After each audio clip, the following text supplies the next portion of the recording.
Hello दोस्तों, मैं हूं शकील अहमद और आप सुन रहे हैं मेरे YouTube चैनल पर गुमनाम किस्से।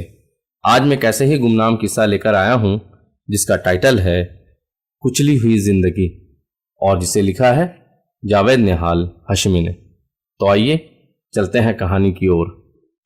आज जेडी स्कूल के गेट के सामने ही एक स्टूडेंट का बस से कुचलकर हिलाक हो जाना बहुत बड़े तूफान के आने का पता दे रहा था। देखते ही देखते मीडिया के लोग वहां आ पहुंचे। प्रोटेस्ट करने वालों को काबू में करने के लिए पुलिस परेशान हो रही थी। इधर स्कूल इंतजामिया और तफ्तीश कर रहे पुलिस अफसरान के सामने एक बहुत बड़ा मसला था। मरने वाले तालिब इल्म की शनाख्त अब तक नहीं हो सकी थी क्योंकि चेहरा पूरी तरह बिगड़ चुका था। शनाख्ती कार्ड ना तो गले में था ना ही पॉकेट में। सबसे हैरानकुन बात यह थी कि उसके साथ उसका स्कूल बैग भी नहीं था। तो क्या वो अपना बैग स्कूल के अंदर कहीं रखकर किसी काम से बाहर निकला था? इस स्कूल में शहर के दौलतमंद और सरकारी अफसरान के बच्चे पढ़ते थे। तो क्या किसी ने जानबूझकर उसकी जान ली है? लाश की शनाख्त से कब्ल इन सवालों के जवाब ढूंढना तकरीबन नामुमकिन था। प्रिंसिपल के चेहरे पर शदीद जहनी तनाव के वाज़े आसार थे। वो शाम 6 बजे तक चंद टीचरों के साथ दफ्तर में फोन के पास बैठे किसी गार्जियन की कॉल का इंतजार कर रहे थे कि शायद कोई गार्जियन अपने बच्चे के अब तक घर ना पहुंचने की शिकायत करे। सिक्योरिटी गार्ड के चेहरे पर हवाइयां उड़ रही थी। ट्रांसफर ऑर्डर कभी भी आ सकता था।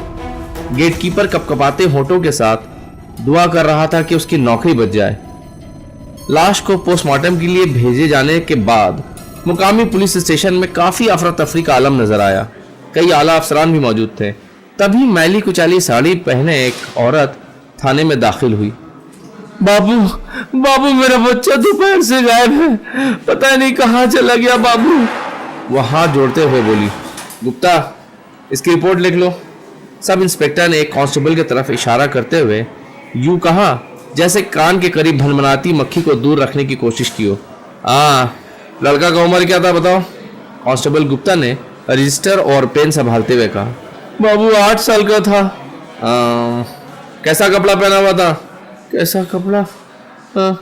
वो जो सामने वाला बड़ा स्कूल है ना, उसी का ड्रेस पहना हुआ था बाबू। क्या? गुप्ता ने आंखें फाड़ी। तुम्हारा बेटा जेडी स्कूल में पढ़ता है?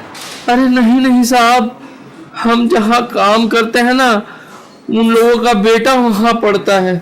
उसी का कपड़ा और जूता थोड़ा पुराना और छोटा हो गया था तो मेरा बेटा के लिए उन लोगों ने दे दिया। आज वही पहनकर बाहर निकला था साहब। 1 मिनट, क्या उसके गले में ये लॉकेट था? गुप्ता ने उसे एक लॉकेट दिखाते हुए पूछा। अरे हाँ साहब, ये तो उसी का है, हमेशा पहनता रहता था। कहाँ है साहब, वो कहाँ है? औरत किसी अनजाने खौफ से खड़ी हो गई, लेकिन गुप्ता कोई जवाब देने के बजाय उठकर ऑफिसर इंचार्ज के कमरे में दाखिल हो गया। तकरीबन 1.5 घंटे बाद स्कूल के सामने धरने पर बैठी भीड़ खत्म हो चुकी थी। जेडी स्कूल के प्रिंसिपल के चेहरे पर सुकून नजर आ रहा था। सिक्योरिटी गार्ड ने भी इत्मीनान की सांस ली थी। गेटकीपर के चेहरे से भी खुशी फूटी पड़ रही थी। लेकिन फ्लाईओवर के नीचे झोपड़ी से किसी औरत के रोने और सीना पिटने की आवाज आ रही थी। पास खड़ी टीवी चैनलों की गाड़ियां वहां से गुजर गईं और वो रुकती भी तो क्यों, कुचली हुई जिंदगी को उसे इसी तरह कुचलते हुए गुजर जाना था। तो दोस्तों, ये थी एक छोटी सी कहानी। उम्मीद करता हूं कि ये कहानी आपको पसंद आई होगी। अगर आपको मेरी कहानी पसंद आई है तो मेरे चैनल को लाइक करें, कमेंट करें, शेयर करें, सब्सक्राइब करें और कहानी सुनने के लिए बहुत बहुत शुक्रिया।